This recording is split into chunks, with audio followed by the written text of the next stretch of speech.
When people talk about Revenge of the Sith as a video game, you'll often hear them talk about the console version.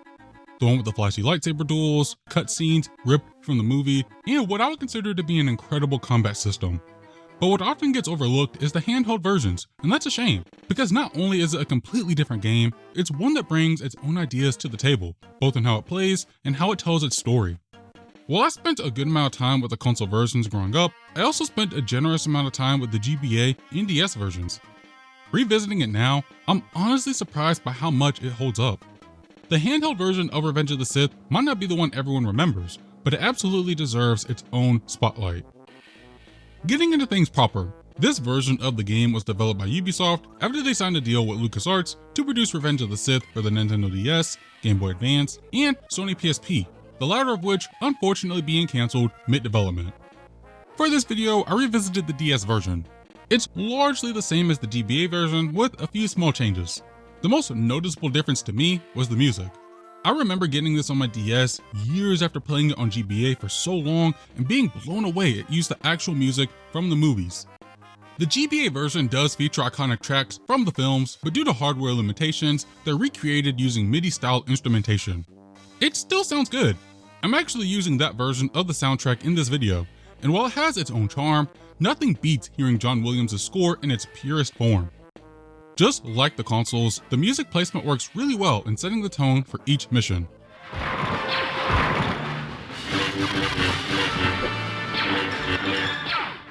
Unfortunately, there's still no music from Episode 3, which continues to be a bummer, but the rest of the soundtrack is top tier. This version uses music from other Star Wars films with plenty of cues any fan will instantly recognize, and that complement the levels really well. These are just short snippets though, so depending on how long you take to beat a level, they might loop, and it could get annoying. It didn't really bother me during missions, but the mission select theme only lasts a few seconds, so if you're sitting there deciding what to play next, it'll definitely start to grate. What I also found interesting is that, just like the consoles, the handheld version pulls some of its score from other Star Wars projects, which in this case was the Clone Wars micro-series.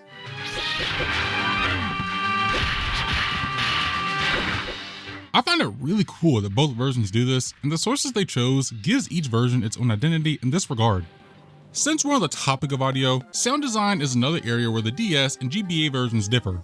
Again, thanks to the DS's superior hardware, sound effects like lightsaber swings, force abilities, and blaster shots come through much clearer than on GBA.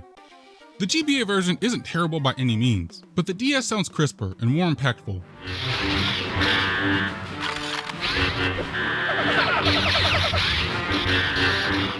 I know I'm getting into the weeds here, but sound design is a big deal to me, especially when it comes to Star Wars.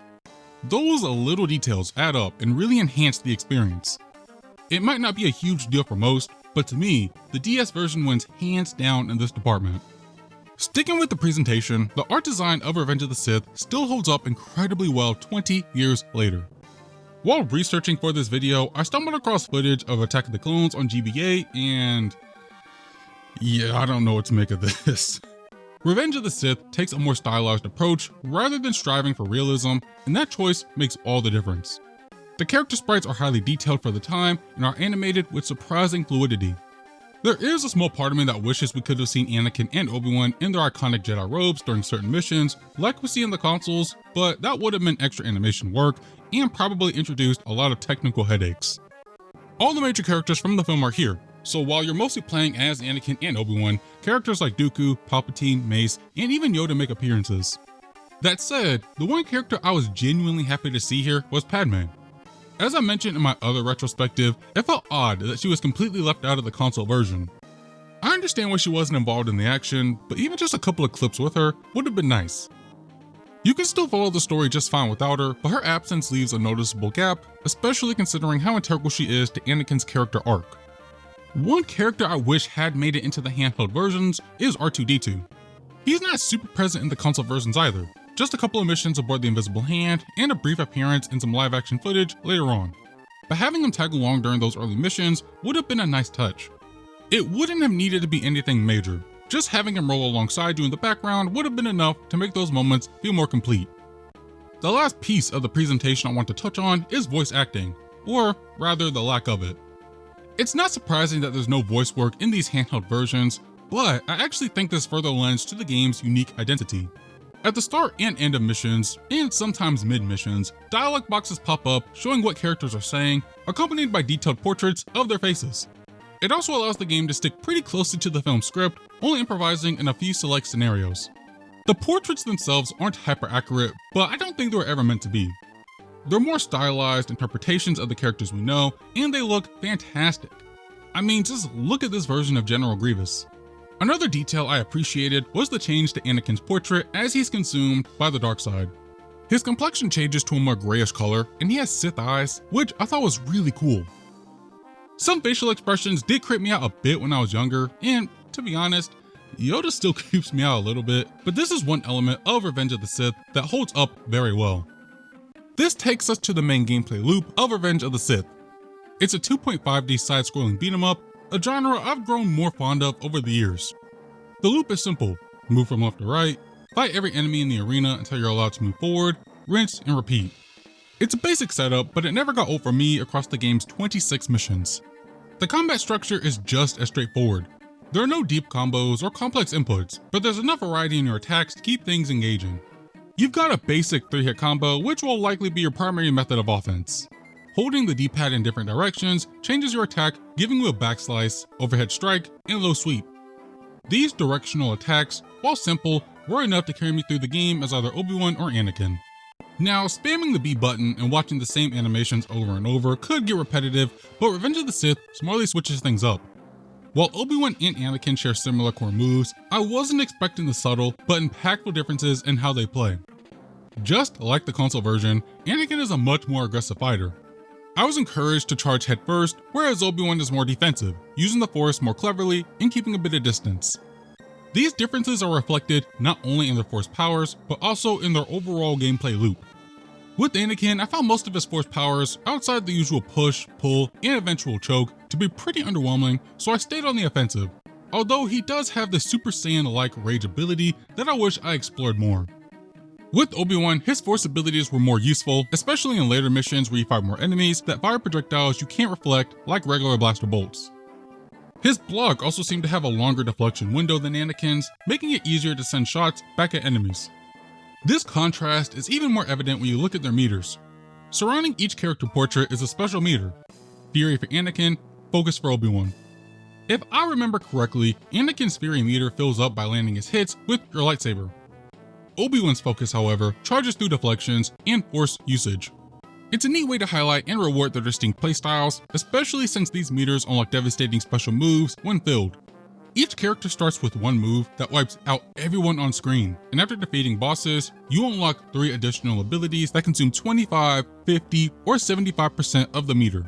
I was never able to use these though. On DS, they're executed via touch prompts, but since I was emulating with an Xbox controller, the in-game button prompts that carry over from the GBA never worked for some reason, so I just stuck with the original one I got from the start.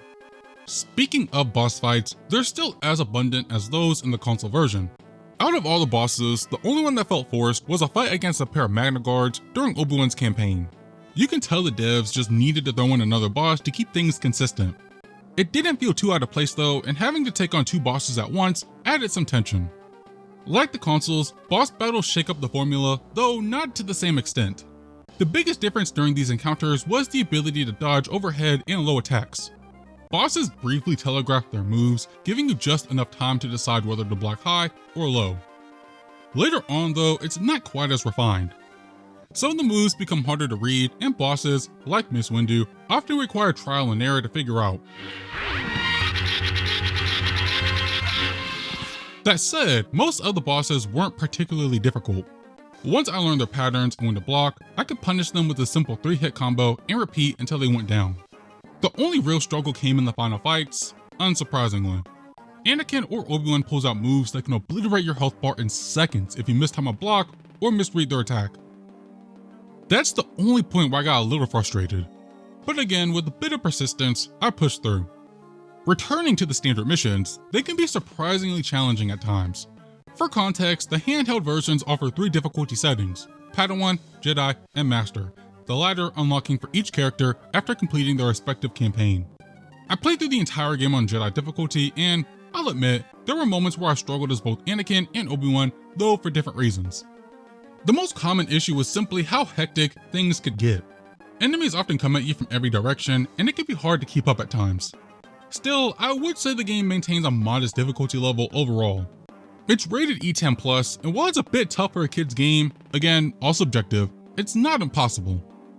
I don't think I could have beaten this game at 4 years old when I presumably played it first, but I managed to beat it at 12, so from that perspective, it is challenging, but not overwhelming. The generous checkpoints and extra lives also help, making failure less punishing. As for the mission structure, it is your standard beat-em-up fare against battle droids, clones, Jedi, and Nemodians, depending on the stage. Just like the console versions, there's a surprising amount of variety in enemy types, especially with the droids and clones. Battle droids, grapple droids, and super battle droids each have different variants, distinguished by their color. Basic battle droids, for example, shoot single shots, darker ones have a rapid fire, and lighter ones have a stun shot. The same pattern applies to super battle droids and eventually grapple droids. Clones follow a similar logic. Orange ones have a rapid fire, yellow ones toss grenades, and blue ones use stun shots. Now, I could be an annoying lore purist and say, why would the 212, 501st, and 327 all be at the Jedi Temple at the same time? But in reality, it's not that deep. Just a visual method of showing different attack types, and it works perfectly fine within the game's logic. When it comes to these clone variants, most of the new ones introduced have attacks you can't reflect, and this is where Obi-Wan's force powers become especially valuable. Blocking overall was something I admittedly struggled with, more with Anakin than Obi-Wan. When switching between them, it's very clear Obi-Wan has a longer window for reflecting bolts, reinforcing his more defensive playstyle. This wasn't a major issue overall, but it did come up in many boss fights, especially against separatist vehicles like the AAT. Its first phase relies heavily on reflecting bolts back at its turrets, and Anakin's shorter deflection window made that a bit frustrating. Outside of those moments though, it wasn't too problematic. To briefly touch on mini bosses, there are really only 3 to contend with. The AAT I just mentioned, a Vulture droid, and the Hailfire droid tank. Of the 3, the one that gave me the most trouble was the Vulture droid. During its first phase, it swoops around the stage, dropping bombs that explode if you get caught in the blast. It moves so fast that landing a hit without taking damage was difficult at times. But once I managed to hit it a few times, the second phase wasn't too bad. As for the Hailfire tank, you don't actually fight it during your encounters. You're just running away, dodging its missile barrages, and avoiding getting run over when it charges forward. That's pretty much it. I do wish the Republic side had a few mini-bosses when playing as Obi-Wan. Something like an AT-RT mini-boss could have been a fun addition. But enemies aren't the only thing you're up against during missions. Each level is packed with hazards, some of which make sense in context. Lasers moving back and forth, fire erupting from vents, or these incredibly creepy cave monsters you have to dodge. Others though are just total BS, like explosive barrels that just so happen to fall from the sky. Thankfully they are rare, but still annoying when they show up. The final thing I want to talk about with the levels is what you can find scattered throughout. A good chunk of objects in each level are destructible, and breaking them can reward you at various pickups, like a Bacta tank to replenish some HP, Force Shadow to refill your force meter, something I wish the console version had, an extra life, which makes a satisfying sound when picked up, and 2 character-specific power-ups. For Obi-Wan, there's Yoda's Protection, which gives him a temporary shield and a boost to focus. For Anakin, there's Palpatine's Order, which increases his strength and fury for a short time. These are extremely rare, and I think I only found 1 each across my entire playthrough. Then there are customization points, which tie into the upgrade system. Unlike the XP-based leveling on consoles, you earn customization points at the end of each level based on 2 factors: Jedi style and speed. Speed is simply how fast you finish the level. The faster your time, the more points you earn. Jedi style was a little more opaque, so I checked out the manual to understand it. Essentially, Anakin and Obi-Wan have different styles and earn points based on how well you utilize their unique abilities. For Anakin, you're rewarded for aerial attacks, combos, force powers, and fury moves. For Obi-Wan is combos, force powers, deflections, environmental interactions, and focus moves. I like how this system further highlights their distinct playstyles. It's a completely different experience from the console's skill meter, and it rewards you for leaning into what each character does best. Ironically, I ended up enjoying Obi-Wan far more in this version. That increased block window and emphasis on force abilities really made all the difference for me. I even earned more speed and style points with him compared to Anakin. When you combine that with the bonus points found during levels, I was leveling both characters at a pretty decent pace. At the end of each mission, you get a reward screen showing you how many customization points you earned. These points are used to upgrade your force abilities, which come in 3 tiers. The first upgrade is 15 points, the second's 30, and the final one is 60. Do the math, and that's 630 customization points needed to fully upgrade everything for one character. Out of the 13 levels, only 9 actually reward customization points. You don't earn any from boss fights. If you play your best during each mission, you can earn up to 25 customization points, which, if you multiply by 9 levels, is a total of 225 points during a normal playthrough. Plus, there is an additional 50 for completing the campaign. However, each difficulty does have its own pool of customization points, so while you can't max out everything in one playthrough, you can fully upgrade a character if you are committed enough to play through the game multiple times. There is also a second upgrade system tied to permanent stat increases for health, damage, and force. After each mission, you're given the choice to purchase one of 2 available upgrades. The catch is, whichever one you pick won't be available after the next mission. So if you upgrade intuition in one level, you can't pick it again in the next. It is an interesting system that forces you to make strategic choices instead of dumping all your points into a single stat. It's kind of an RPG-light system, and since all the upgrades are crucial to your overall success, every choice feels important. I think it would have been more user-friendly to let us freely invest in whatever we wanted, but I never found this design choice to be a major flaw. Getting into the differences between handheld ports, the biggest one would be the space missions, exclusive to the DS. I thought it was an interesting addition, especially since the movie doesn't place a huge emphasis on space battles. Whether you're playing as Anakin or Obi-Wan, each path features 3 space missions, 2 tied to their personal story, and 1 midway that switches perspectives. While it's cool to see what the other character is up to, it felt a little unnecessary since, I would assume, you'll eventually play their story anyway. The one time I did appreciate the shift was during Obi-Wan's story, when we temporarily control Anakin right after the purge on the Jedi Temple. Fighting Jedi starfighters around the temple was something we didn't see in Anakin's story, so it was a nice addition. It would have made more sense to include that in Anakin's campaign in the first place, but I digress. What is odd is that we don't get the Battle of Coruscant at the start of the game. Given how massive that sequence is though, it was probably too much for the DS to handle. As for the gameplay, this is one of the few moments when the game shifts from 2D to 3D. It makes full use of the DS hardware, with 2 face buttons controlling your ship's speed and the other 2 handling blasters and missiles. The D-pad is used for movement, and the triggers let you spin your ship. The second screen displays a radar showing enemy positions and gives you shield controls to redirect power to either the front or back of your ship. The missions themselves are fine. They didn't blow me away, but they're a nice touch that helps this version stand apart from the GBA. They're short and sweet, usually with the objective of destroying enemies or blowing up certain targets. The only ones I found boring were the Coruscant missions with Anakin. You're forced to navigate through cramped corridors before moving on to the next objective, which really slows down the pacing. It just felt tedious dodging obstacles before I could do anything of note. However, the environments do look cool. The corridors on Coruscant are surprisingly detailed, and seeing the Jedi Temple in all its glory was genuinely impressive. The same feeling carried over once I got into space. There's debris to dodge, and even a full Venator-class Star Destroyer in one of Obi-Wan's missions, which I thought was incredibly cool. Lastly, there's the story, and the way it's structured here is quite different from the consoles. Like those versions, you still play as Anakin and Obi-Wan, but the twist is that you only play as them during their respective campaigns. Both of them kick off the same way, aboard the Invisible Hand, rescuing the Chancellor, and it's pretty much a 1-to-1 match depending on who you play. These story missions last for about 4 levels, after which the story splits. You can actually see the split visually when selecting missions, which was a nice way of showing where each character is in the timeline. Once you're off the Invisible Hand, the game follows Anakin's path toward the dark side, mostly keeping him on Coruscant, while Obi-Wan heads to Utapau to deal with General Grievous. It's a refreshing change from switching between the two every few levels.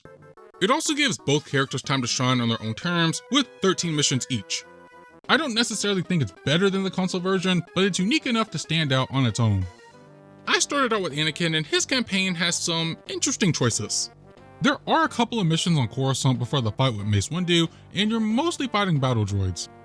I get that you need something to fight, but you're telling me battle droids are just casually running around in the middle of Coruscant like it's no big deal? They're literally in the Senate building, and no one seems even remotely alarmed. I know, it's just a game, but the lore nerd in me in this case couldn't help but find it a little odd. Obi-Wan does give some context, and knowing what we know about Palpatine, it kind of makes sense. It didn't take me out of the experience, which is what matters, but I definitely raised an eyebrow. Obi-Wan's side of the story is more straightforward and sticks closely to what happens in the film. The only real deviation is the boss fight against 2 Magna Guards at the end of Utapau, which I thought was a solid addition. Each planet usually has 2 or 3 missions, and while some areas get reused, particularly in the Jedi Temple, I still feel like there was enough variety in how each level was designed.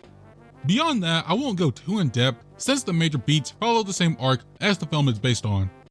This version does dive deeper into the quieter moments from Revenge of the Sith, such as Anakin being denied the rank of Master, Obi-Wan, Yoda, and Mace questioning the prophecy, Anakin telling Padme he's going to Mustafar, and more. I was even surprised by some scenes, like Obi-Wan breaking the news to Padme that Anakin had turned to the dark side. These are moments I genuinely appreciated and kinda wished were included in the console version, even if it was just through in-game cutscenes rather than clips from the movie. There were a few things I was surprised didn't make the cut, like actually confronting and defeating the Separatist leaders on Mustafar. When you think about it though, killing unarmed enemies in a kid's game probably wouldn't fly. While the console version tells a complete story, especially now that the movie's been out for 20 years, back then, the handheld version definitely offered more context. We see why Anakin turns to the dark side, the Jedi Council's growing doubt, and how integral Padme is to Anakin's fall. We even got a scene of Anakin choking his pregnant wife. As a 24-year-old, that was shocking to see, so I can only imagine how messed up that must have felt for younger players back then. Now, do all these additions make the console version worse? No, not at all. But it's the smaller moments I can appreciate way more now than I probably did as a kid. I'm just glad there is room for them in the handheld port, as it makes the experience much more memorable. To wrap things up, the handheld version also comes with their own multiplayer modes, which differ depending on the platform. The GBA version features both a co-op mode and a Last Jedi Standing mode. Co-op lets you and another player team up for missions set during the Clone Wars micro-series, which is a really cool concept I wish made its way to the DS version. Last Jedi Standing drops both players into an arena with waves of enemies, and whoever survives the longest wins. It's a great fit for this kind of gameplay and adds some solid replayability. As for the DS version, it has a single multiplayer mode based on the fight segments called Skirmish, and it can be played solo or with others. What's surprising is just how fleshed out it is. There's a solid selection of maps, even ones that go beyond what's featured in the main game, and a wide variety of ships, including droid starfighters, V-Wings, and some fun throwbacks like TIE Fighters, the Slave One, and the Millennium Falcon. It's honestly a well-developed mode that could easily eat up a couple of extra hours. There's also special missions, but these are just the flight levels from the campaign, playable outside the story. As a whole, there's plenty to dive into for anyone curious about the handheld version of Revenge of the Sith. Like the console version, it's not a super long game, taking me about 4 hours total to finish both Anakin and Obi-Wan's campaigns. But throw in the multiplayer modes, and there's definitely more juice to squeeze out of this version than you might expect. All in all, I was genuinely surprised by how much the handheld version of Revenge of the Sith had to offer. It may not have the same cinematic flair or combat depth as the console version, but what it brings to the table in terms of storytelling and variety makes it more than just a scaled down port. The focus on quieter moments, the ability to experience both Anakin and Obi-Wan's campaigns separately, and the addition of multiplayer modes all come together to make this feel like its own unique take on the movie. Even after all these years, it holds up remarkably well, and feels like one of those hidden gems that deserves more love, especially from fans who grew up with the console version but never gave this one a shot. If you're looking for a different take on Revenge of the Sith, this is absolutely worth your time.